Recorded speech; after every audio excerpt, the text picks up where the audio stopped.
Welcome everyone to another episode with Astrid, your APD, your dietitian with T, no C. And I want to introduce you Lauren Killey, which is someone who I have lately been amazed with everything that she's doing and how incredible she is with bodybuilding, with her business, with her life, with her personality. And I just want to know more of you, Lauren. I want to understand a bit more about your background, what led you to do what you do right now and make some career changes you've done in the past to what you do now.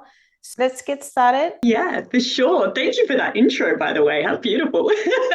I was like, I think many people growing up, I struggled a lot with my body image. I struggled a lot with my weight. I felt like I was someone who would never be able to have control over my body or never be happy. So for years, I tried dieting, and as many people do, it was the extremes, it was the restriction, it was all of the negatives. So it never lasted, it wasn't sustainable. And it led me to feeling more and more like a failure, which obviously then led to even more self-hatred. So I was in a really dark place. I was not into health and fitness whatsoever. Growing up, I was into theatre, performance, acting, and wanted to go down that pathway and become a performer.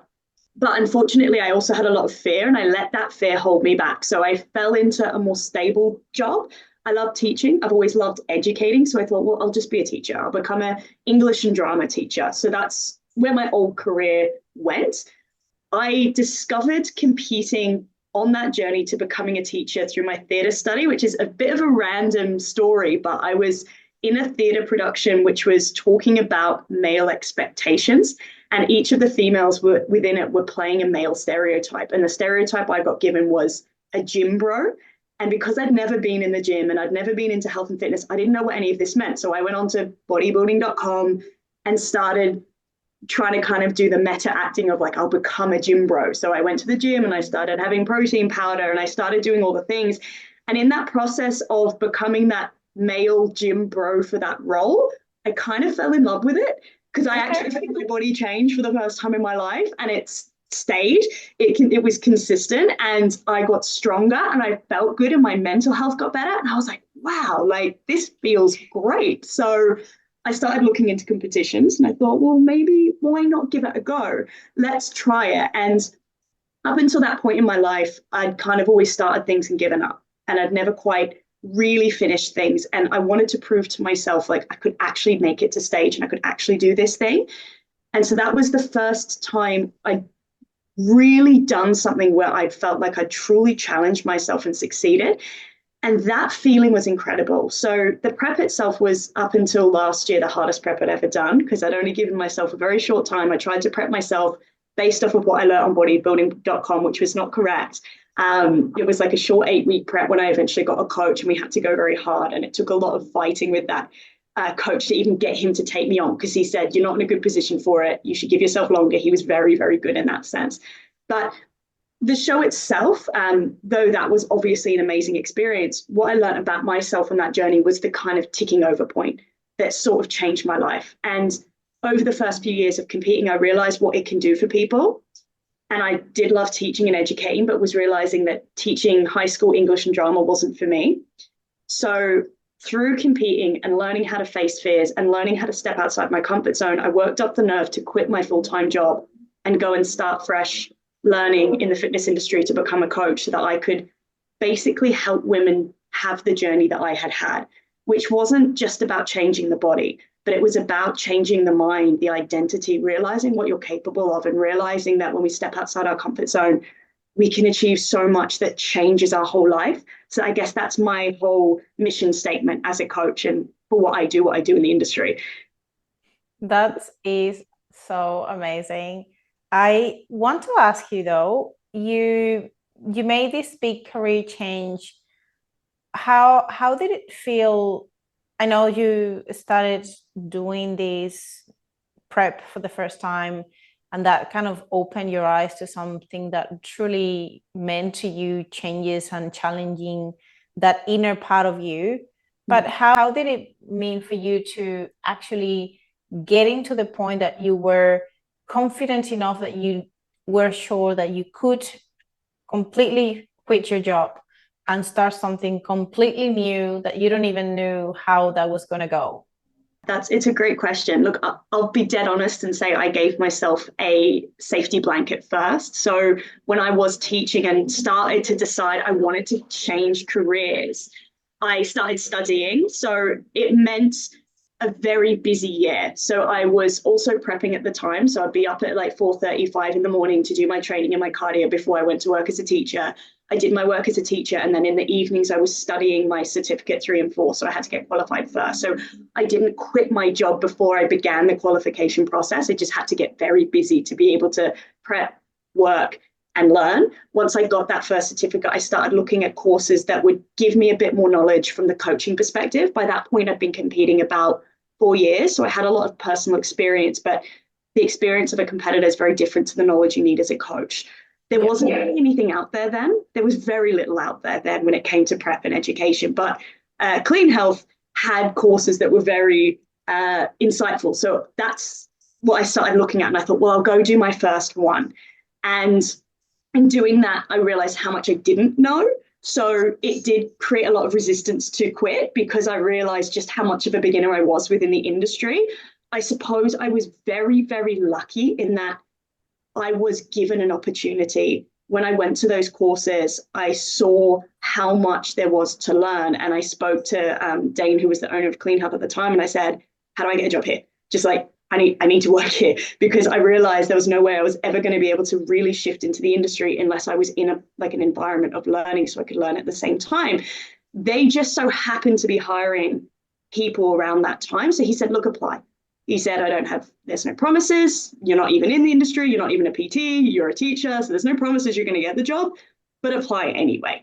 So I did. And he took a chance on me. And I think it was because I was willing to learn. And so through that, I started working 2 jobs. So I was teaching at the same time and then going to Clean Health on weekends. I slowly kind of shifted down my working hours and teaching from full-time to part-time, and then picked up more work, still studying things in the evenings. So it was a big transition. It wasn't like an overnight, I quit and I go, because that would have been very, very scary. So I sort of set myself up slowly. It just required a lot of time, a lot of work. Unfortunately, very little sleep, which is not something I encourage for people at all. But it was one of those, like, you've got to do what you've got to do to be able to completely shift out of one career into another. And I like things now. So I wanted to do it quickly. I wasn't willing to do it over 5 years. I was like, we're going to do this in like 6 months. Let's go. It sounds like you did live before in Sydney before you moved to the Gold Coast. Yeah. And then you were doing some of like that in-person coaching, which gave you that sort of extra knowledge of, okay, this is what it looks like to work with people. Yeah. And now the fact that you transition to the online business is obviously allows you to expand and work with more people. And it gives you a little bit of extra time for yourself to also do your own things.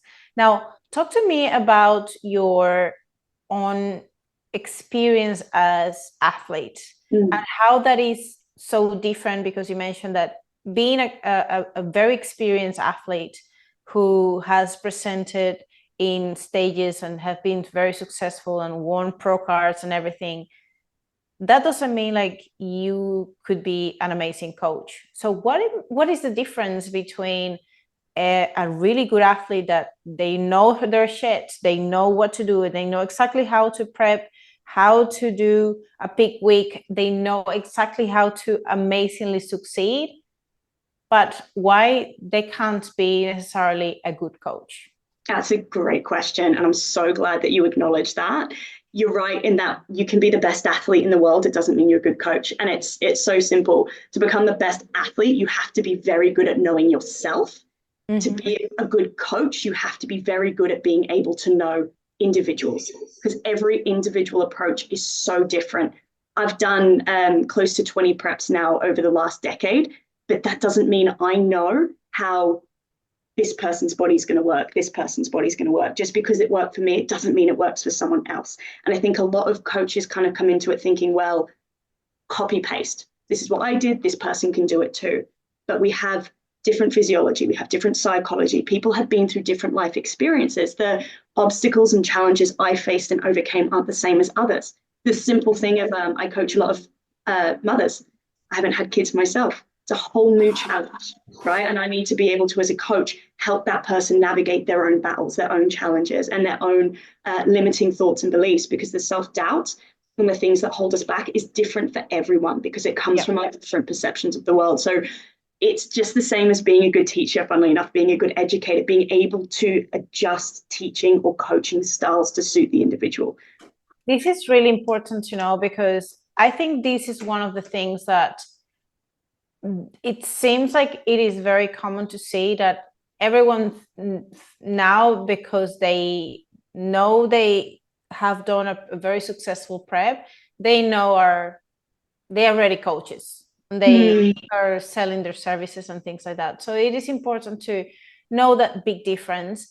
And I want to understand from you, Lauren, what has been, now that you can consider yourself both a good athlete but also a good coach, what makes you, as a coach, and knowing that you're a coach and an athlete, to seek out for even external coaching or support when you have decided to do your preps? And if you have the skills, why not coaching yourself? Yeah, I love that question. Honestly, we're our own worst enemies. We really are. As much as I've done a lot of shows and a lot of preps, we still get into our own head. We still doubt ourselves. I can tell you, every single prep, I still say to myself, am I going to be lean enough in time? Am I going to have enough muscle? We're only human. And because of that reason, it's good to have an external source for support. So I'm very lucky in that I have my partner who I coach with. We own the business together. He's a comp prep coach as well. So I can talk to him all the time. And the poor man gets so sick of me like chewing his ear off every prep with my worries. He's like, you're fine, just trust the process, keep going, it's okay. But we need sort of that external support. Now, that's one side of things, which a partner or a friend can offer us. But from a coaching perspective, I know that I don't know everything. And I'm never going to know everything, and that's okay. So there's this phrase that I absolutely love, which is essentially, we see further when we stand on the shoulder of giants. So as much as I've learned a lot over my time, I know there's people out there who know more than me. And by coaching with someone, I learn more. So the coach that I work with, I know has more knowledge than I have. And so I'm constantly able to learn from them, because they teach me things about myself. I know that I'm constantly changing. So every prep is different. Every mentality is different. The physical responses are different. And so having that external person to coach us allows us to learn more about our own self, because we can become quite stuck in ways of thinking.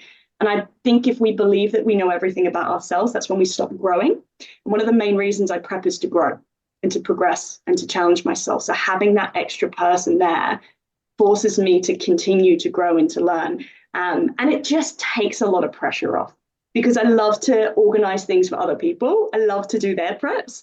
But when it comes to myself, and I think many coaches are the same, we often are too busy looking after others, we forget about ourselves.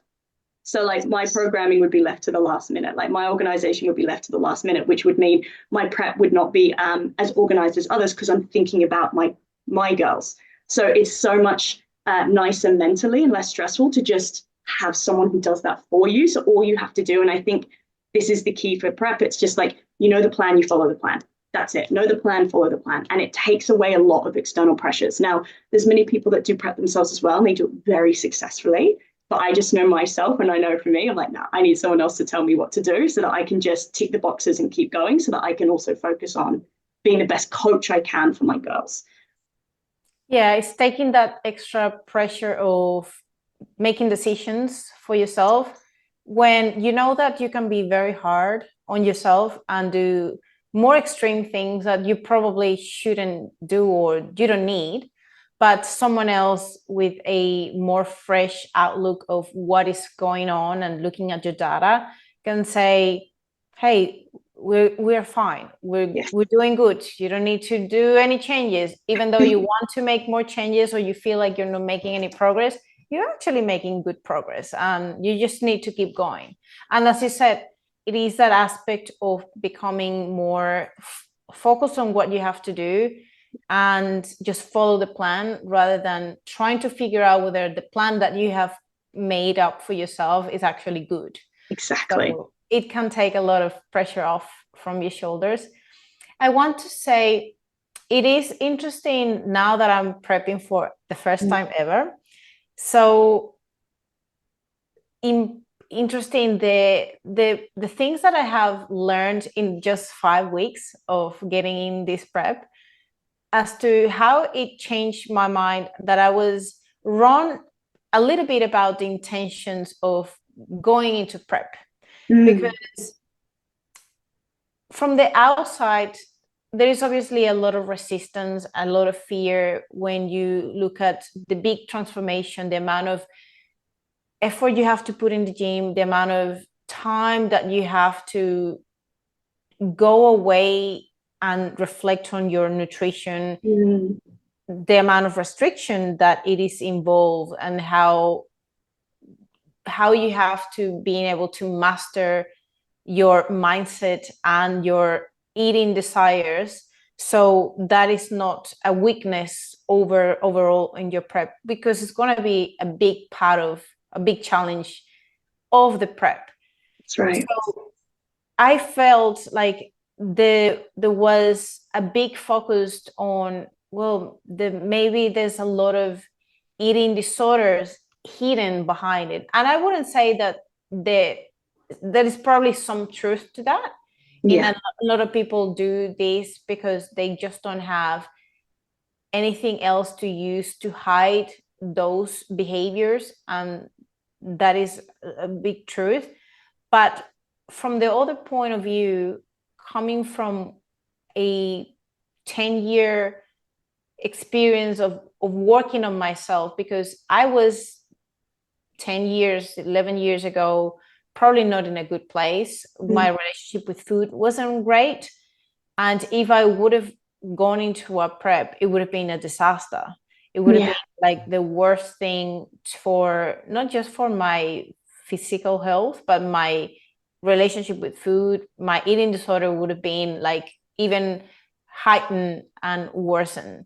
So I do think when you have worked so hard on yourself, and then there's a point where you feel like, what if this is something that I've always wanted to do at some point, but I never felt like it was the right time. There was always an excuse, but there was always fears. There was always something in the behind of my mind saying, I don't think you could be successful with this. Or maybe, what's the point of getting that lean? You know, is there a point of sacrificing food to be more of what you see on stage? But now that I am doing this journey, it's more like there's so many more intentions behind it. And when I decided to pull the trigger and say, hey, I am going full on with this and I'm going all in, I said, I just want to, like, my true purpose was, I just want to prove to myself that I want to do this, that I can do this without falling into the trap of an eating disorder, that this can be done right if you're smart and you have done the work beforehand, and just experiment how things go.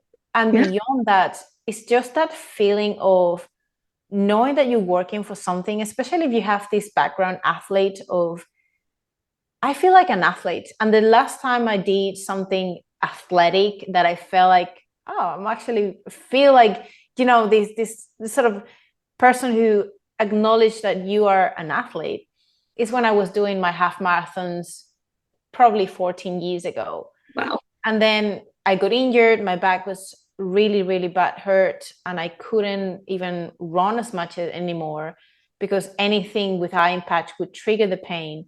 So that impacted my training, that impacted everything. And it kind of felt like I left that athlete lingering and wanting to be that again.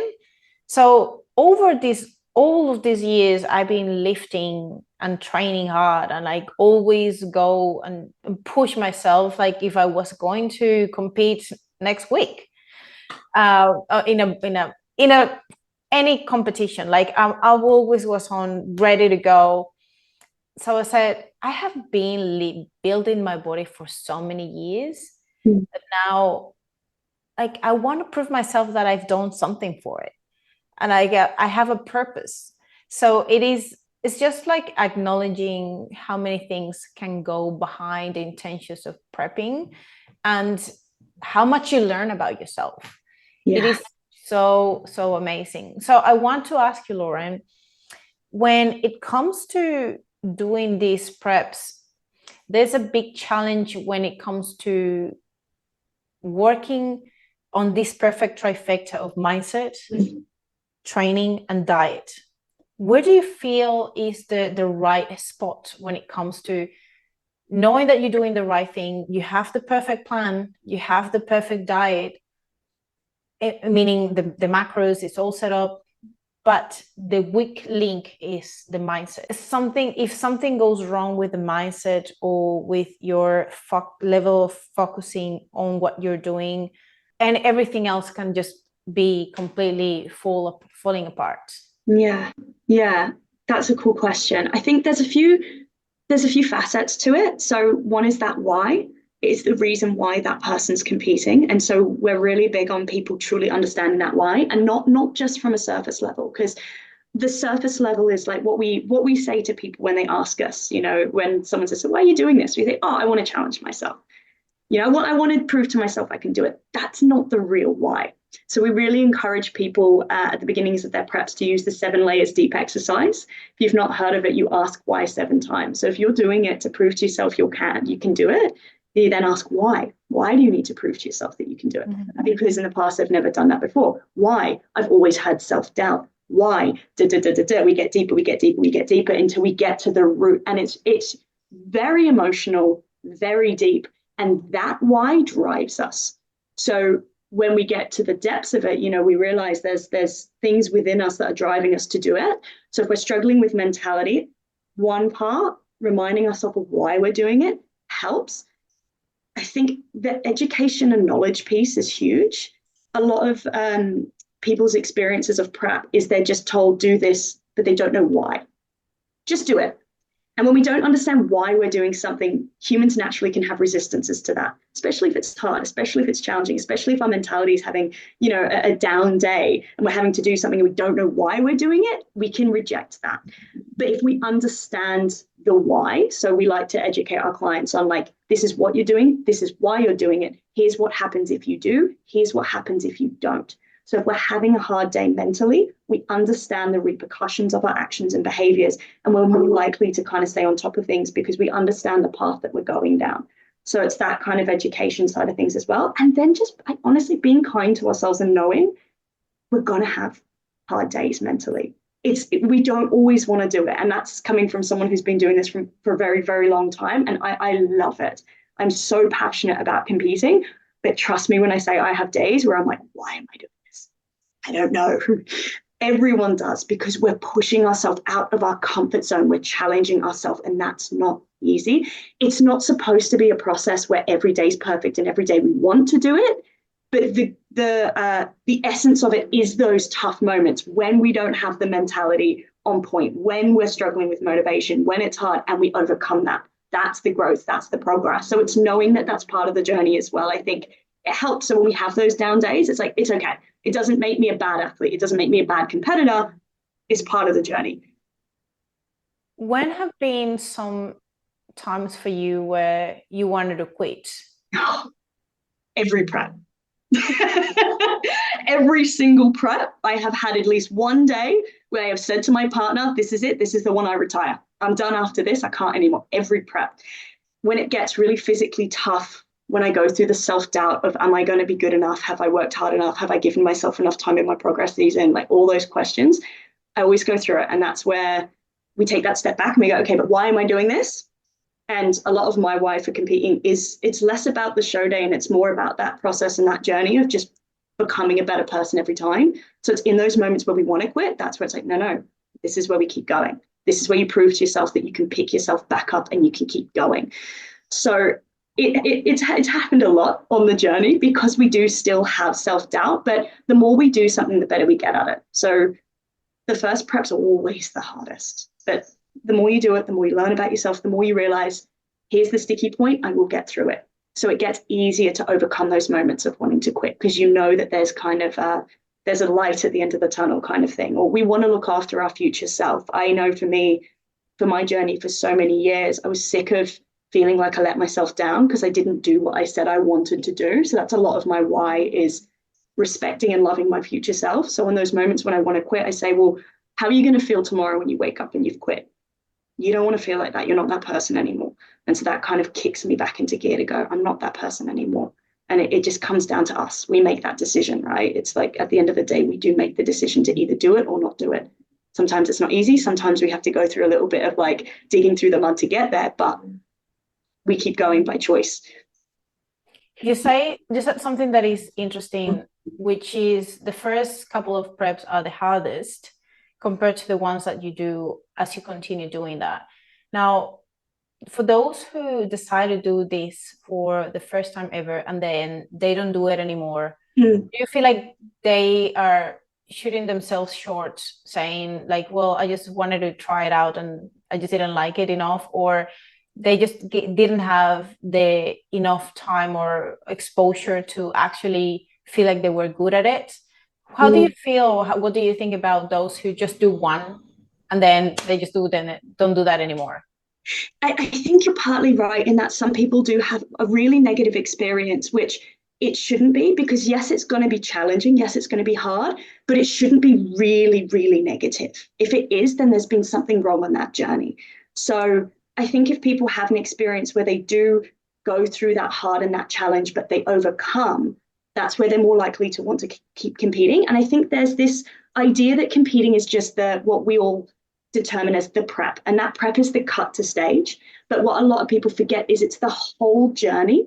So when people say like they never want to do it again, but they still track their food, they still train, they still weight lift, they still like getting stronger, they still do everything that they would do in a prep, but they're just not doing the cut to stage. It's like, well, you want to do the process. It's just that cut to stage was not a good experience. And so you've been turned off, or you've not had a good show day, and so you've been turned off. Now, it's not for everyone, and that's okay. Some people will do it and they're like, no. We've had clients who have done a prep, had their show experience and been like, look, it's not for me. Like, I don't get the satisfaction out of the process. I don't get the driver for the growth and the progression from the show day. I don't like being judged. I don't want it. And that's fine. If they realize that they're like, yeah, it's just not for me, that's okay. But for those who it could really be for them if they had a better experience, it's like, I think it's important to reflect back on that journey and what the resistances are. Was it just that the cut was very hard, and for what reasons? Because for many it could be, that their nutrition was lacking in a lot of like nutrients and minerals, and so they were very down-regulated more than they should have been. Their recovery wasn't on point. Unfortunately, there are coaches out there who do push a little bit too hard, and so the competitors do have that very negative experience. It's the coming out the back ends that can be very hard for some others, and they don't want to put themselves through that, or it's those negative connotations of you'll get an eating disorder or you will develop body dysmorphia and the prep isn't quite done right, and so they do, and they associate that with competing, and so they say, no, I don't want to do that to myself anymore, when it doesn't have to be the way. So reflecting on why they don't want to do it anymore is important, to know if the sport's for them or not. And the process, I think it's important to detach cut and competing and bodybuilding, because you can bodybuild without ever stepping on a stage, funnily enough. Like my partner does everything in the process, but he's not interested in being judged. So he's like, I'm not going to step on a stage, but he's a bodybuilder in everything else. When we think about the effects or consequences of dieting down, especially in the cutting phase, which is going to be obviously the main point of doing a prep, and preparing for a show day and getting lean enough so you can be in a great condition to compete against other athletes. How do you feel when it comes to assessing the true impact of bodybuilding at the level of getting that leanness and dieting show day? Is it as bad as we always hear it will be like down regulation of hormones. You're going to be feeling shit. You're going to be so hungry.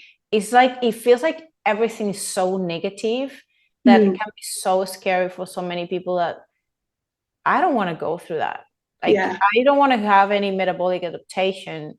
Or when we listen to the theories of, if you are in that depleted stage and you decide to lose control and you overeat and binge and gain weight too fast, you can actually be in a worse place than ever before, because of the fat overshooting theory, that you can gain way more fat or develop even further adipocytes when you overfeed in that level of starvation state. So why is it too bad? Is that truly that scary, that bad, or are we just being scared? I think it does come down to the individual, but I think part of the issue is that it is a self-fulfilling prophecy for so many. So many hear the negative connotations that they will have a post-show binge. So they almost plan it. Many plan it. They're like, they have suitcases of foods they take to their show, and they're like, this is for my post-show binge. So of course you're going to have a negative post-show. You have planned to do it because you think it's part of the process. So many hear these things, and because they think that's what the process is supposed to be, I think they naturally make the decisions to fall into it. So we need to change the narrative around what prep is. Post-show doesn't have to be hard. Post-show, the feeling of it is the same as being in prep. Yes, we're tired. Yes, we're hungry. Yes, we have cravings. We're able to manage those things. We're absolutely able to manage those things. It's harder only because we don't have the drawing point of a show to keep us in line. Now, this is where it comes down to if someone's ready or not to compete, because there's many that will compete when they haven't ever learned to control their body compositions. They've always struggled with their body. And then they go into a show. Now, they're going to find it harder coming into a post-show because they don't have the mentalities and habits in place to manage themselves anyway.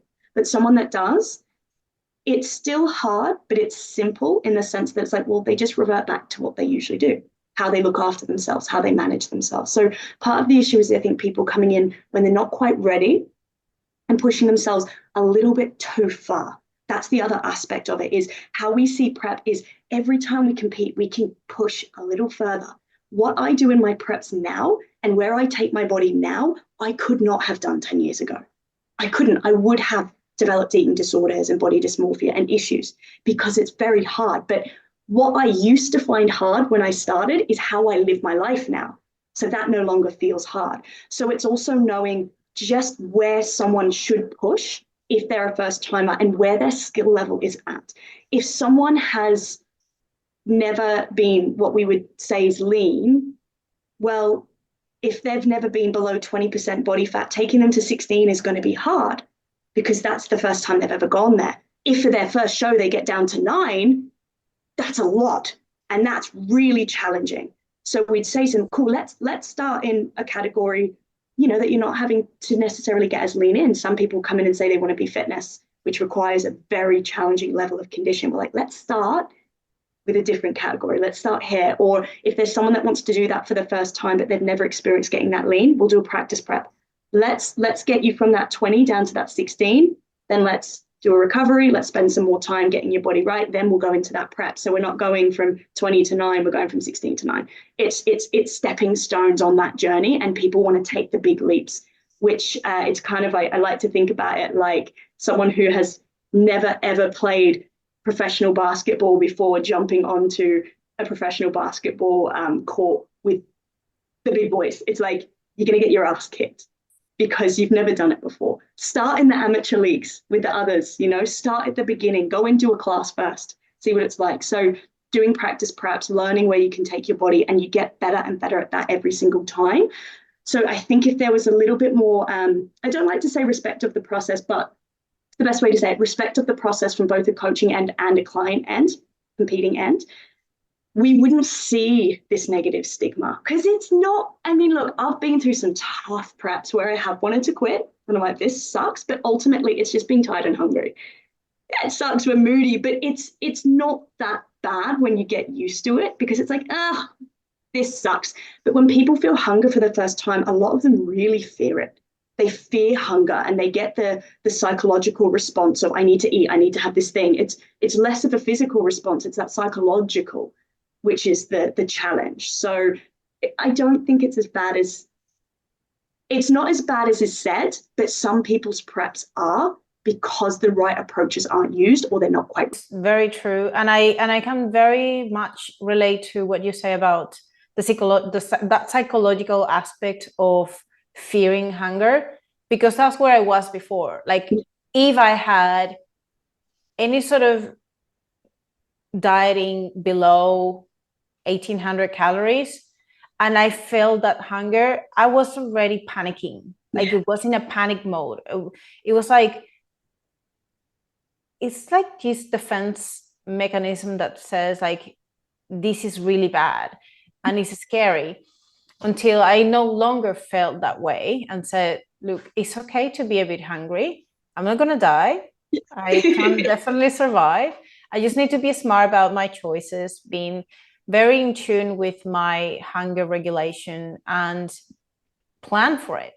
And being able to really have the mindset, like, if you set your mindset up for knowing that it's okay, that you will be hungry and you feel hungry, it's like, okay, it's okay. I can go through with this.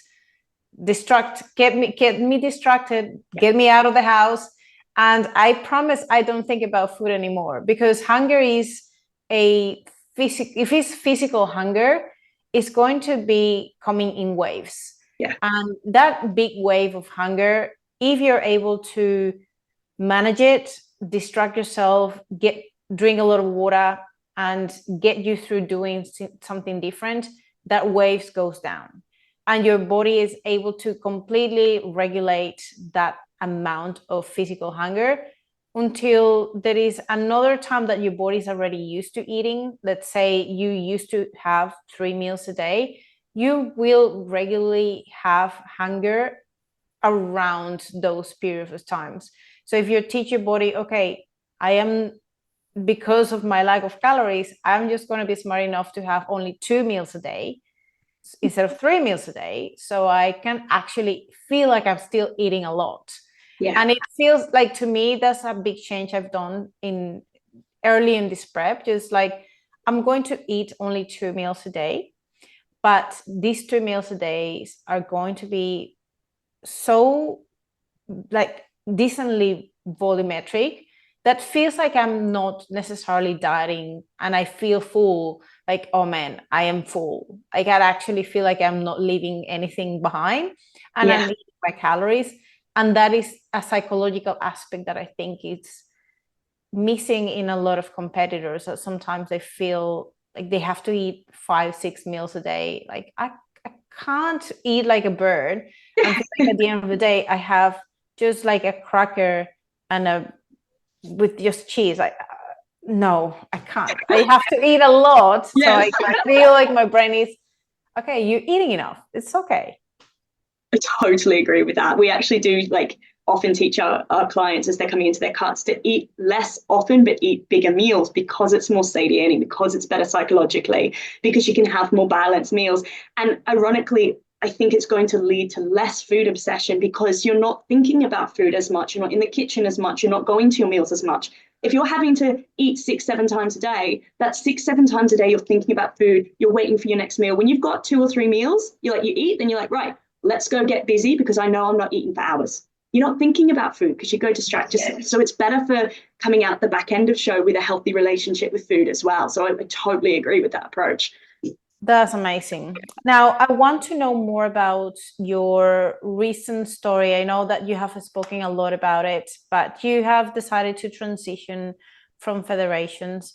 Now, one thing that I have noticed is that even though there are a wide variety of federations, what makes them so different from each other? Because I do see that judgment criteria is one thing, but also how the routines and posing is different, even though we're kind of like talking about similar categories and divisions. But what makes them different beyond using steroids or being natural, which we know that could be a big part of the different federations, but beyond that, what makes them so different from each other? When, like, if we're talking about an athlete that is wanting to decide where should I shoot for if I am doing a prep, let's say a first timer, okay, what is the best place that I can get started, but I want to make sure I'm doing everything I can to do the best, and even if possible, get my pro card the first day, if you have the conditioning to do it. Yeah. Hey, I think it's possible for people to go pro first go if they're ready, for sure. I think the big differences, and something that's really important for first timers to understand, is it comes down to the tone and the atmosphere of the experience. That's the main thing. So each individual federation has its own ethos or mission statement or thing that it wants to achieve. And that kind of dictates the atmosphere and the experience that a competitor is going to have. So if you take IFBB, for example, it is very much athlete focused, bodybuilding focused. It really respects what it is to have that essence of bodybuilding. And so everything around it feels like that. You feel like an athlete, you feel like a competitor, because it really is taken very seriously from that side. It's about the physique and the hard work and the grit. And so it attracts those kinds of people, which means that atmosphere is very much like that. And so it kind of really does push people to become their best in that sense. Now, you might get other federations, for example, FMG, which is new around the world now, established here in Australia off the back end of WBFF. The ethos and the mission of that is a little bit different in the sense that it's all about making the competitor feel like a star on the day so that they can celebrate their journey. And so even though obviously competitors still work just as hard and they still respect the process just as much, and it still is about competing, and a big portion of that judging criteria is about physique also, the show experience is more about making that person feel like the star. So it's more glitzy, it's more glam, it's more about being a model, it's more about like the event of is like making friends, having fun, that kind of stuff. You still make friends in the other federations, you still have fun in the other federations, but it's a little bit of a different tone, if that makes sense. So for a first timer who might not want to be an athlete so much, but does want to be able to celebrate their prep journey, who likes glitz and glam, who likes the idea of being more of a model, who wants a little bit more of that potentially slightly less pressured experience, then FMG might be great for them. For someone who's always been an athlete, has competed a lot, loves that challenge, and has come into this wanting to get that kind of feel, then IFBB, because they're going to really get that feeling on the day. So it's partly about the kind of experience I think they want to have. First timers can go for the big leagues. That's fine. If that's what you want to do, you want to be an athlete, you want to be the best in the world, you want to go pro, don't be turned off certain federations. Start the journey. We all start as I'm a beginner again now. So we all start as a beginner, and we've just got to work our way up the ladder. When we need to start making small decisions, like we're choosing the amount of time that we're going to do for prep, definitely having enough time to give yourself enough space to grow into that division, I suppose, and also like just learn about yourself. Do you feel like doing a longer prep is way better than like medium-term preps? I'm talking about 24 weeks versus 36, 40 weeks preps. Again, it will come down to the individual a little bit and what works better for them. But to be honest, for most beginners, I'd say a longer prep's better, because a longer prep means more room. It means the capacity to be learning along the way. Because if we do have a day where we accidentally overeat, or we have a bad emotional day, we have a craving and we go off plan, it's okay. We don't have to demonize it. We don't have to feel bad about it. It's like, look, we've got heaps of time. Cool, we get back on track. We learn. It allows space for road bumps, and it allows space for more refeeds. It allows space for more balance, because when we've got time, we've got the room to be able to have less restriction. The shorter the prep, the more accurate we have to be, the less room we have for balance, the more restrictive it's going to be. There's no room for error.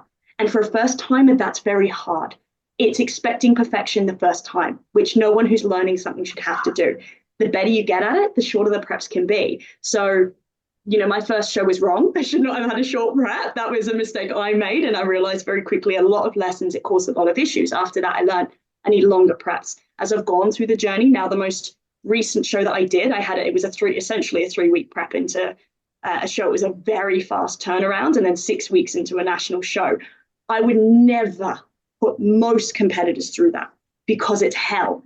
But after a lot of time and experience, you know what to expect, you know what it's going to feel like, you know how to do it. You can push a little harder and you can have shorter preps. For some people that works great. Now there's advanced athletes who still prefer longer preps because they like the balance. They prefer to have a bit of balance along the way. Others prefer hard and fast. They're like, I'll have the balance for longer, and then when I get on prep, I'm on and I'm going to go. So you learn about what works for you as you go through the process. Beginners should start with longer, give themselves some space to learn, and then you can kind of decide what's going to work. Choosing your swimsuit and your bikini, how do you go about choosing it? Especially if you're doing like that long prep where you don't really know how you're going to look in 10 kilos less than you look now. How do you start that process of, okay, do I ever choose something right now and then that downsizes, or what do I do? So how do you do with your athletes or even with yourself when it comes? Probably right now for you is easy because you fairly stay around the same, like maybe 5 kilos up or down, but not that much. So it's easy for you to lean down and you wouldn't feel like that big of a difference. But for someone who is leaning down a lot more, what is the process that you follow when it comes to choosing your swimsuit as well? Yeah, cool question. When you've done it before, it's easy because you kind of know where your stage measurements, weight, conditions going to be, and every time you compete, you're not going to change drastically between shows. So you kind of have that information. For the first time, it is hard.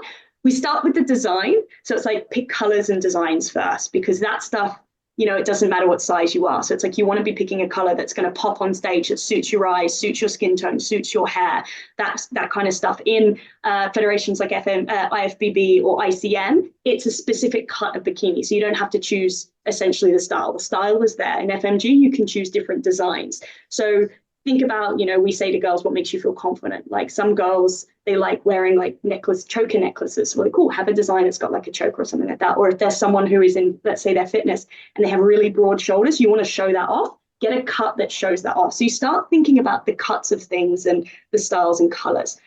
You don't have to actually start the design process until closer to showtime. So, even like say 12 weeks out, when you're starting to get closer to that point, you can start to, if you're ordering through a company, you can start that ordering process. If you're getting it made by someone, almost every bikini designer, they know how much you're going to lose. They'll take your measurements, your photos at the beginning, and then they don't actually send the bikinis out until about 2 to 4 weeks out from show. So they can recheck measurements, readjust sizes, fix things to suit. So that's probably one of the better options for a first timer, is to go with a bikini designer, because they can help also adjust things as you go along.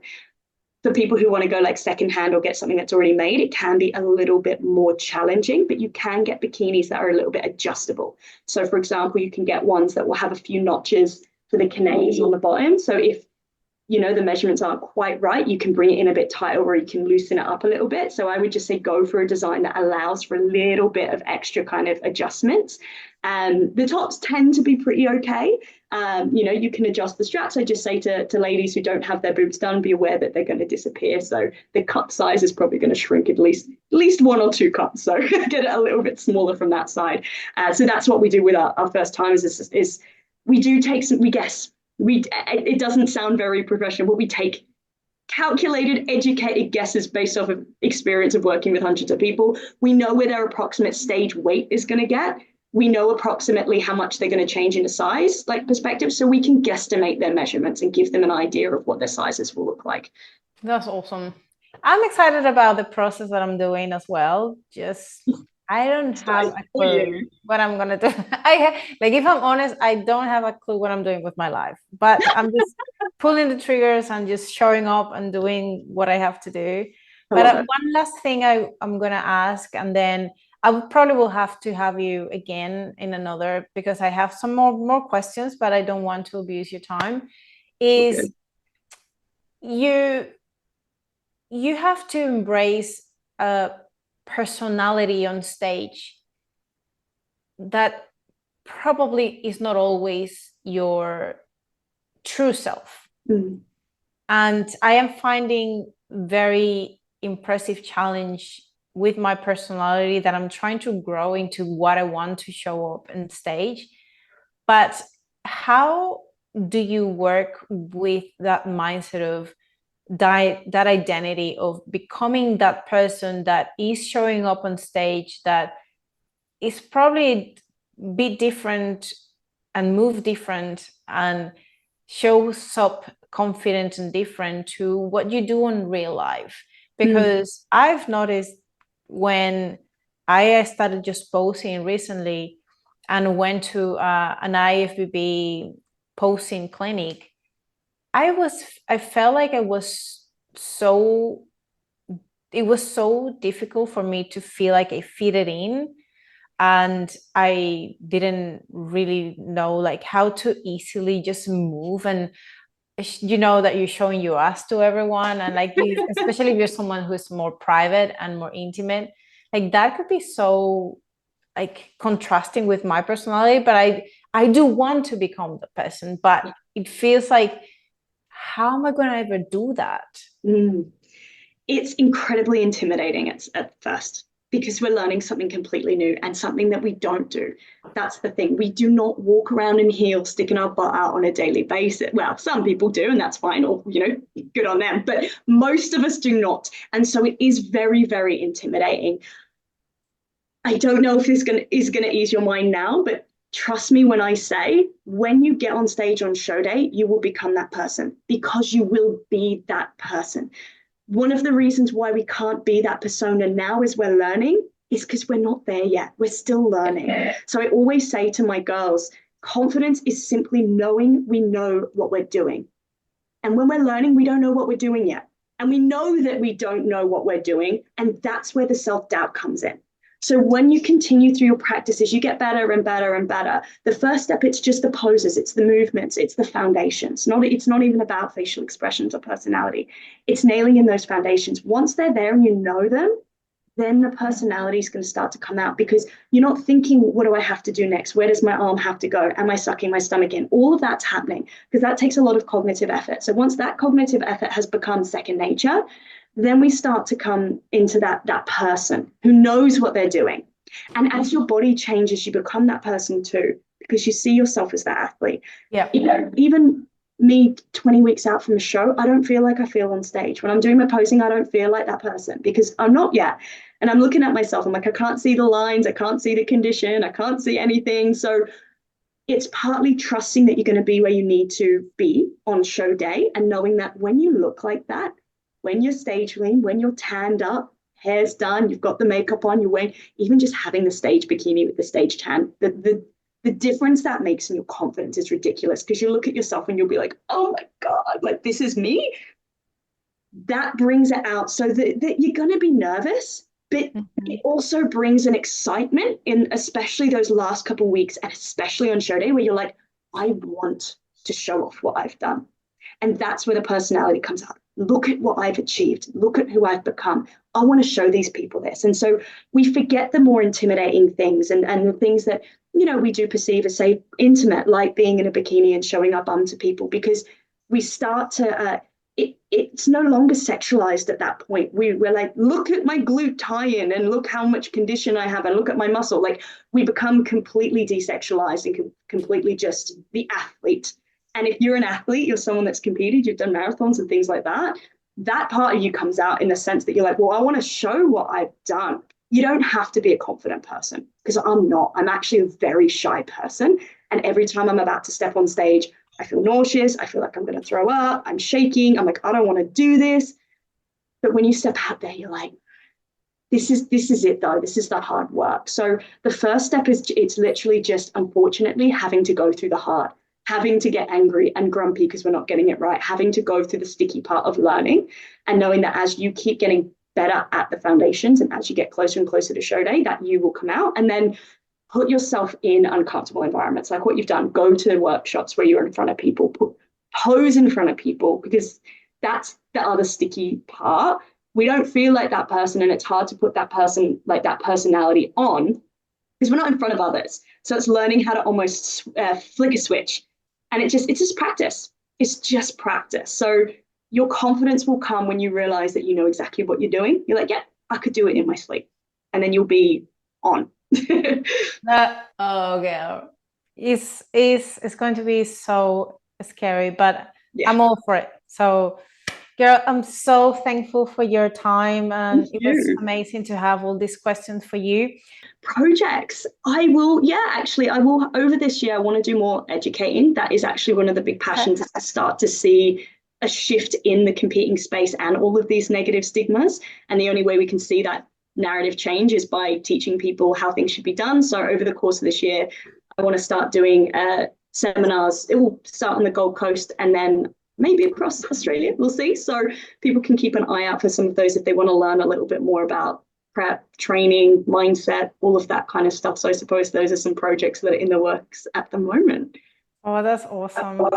I really look forward to see you continue to thrive. Are you planning to do any next show? I'm definitely competing again, but I'm taking a big off season. So my next show will not be until season B 2025. So this is the first, outside of COVID, this is the first year I've had off in 10 years. So it's time for a big off season to grow. But I will be at every single IFBB show. So I'll be watching and cheering from the crowd. That would be so awesome. I can't wait to see you shining again next year. But I will want to make sure we see each other again in another episode. And all the best for you in the next couple of days. I know that you're also recovering from an injury, and you're getting there. Getting there slowly. Oh, feels so sweet. We're getting there slowly back. You know what that feels like, unfortunately. So we're getting there, which is great. Thank you. All right, beautiful. Have a beautiful week, and I'll talk to you very soon. We'll chat soon. Bye.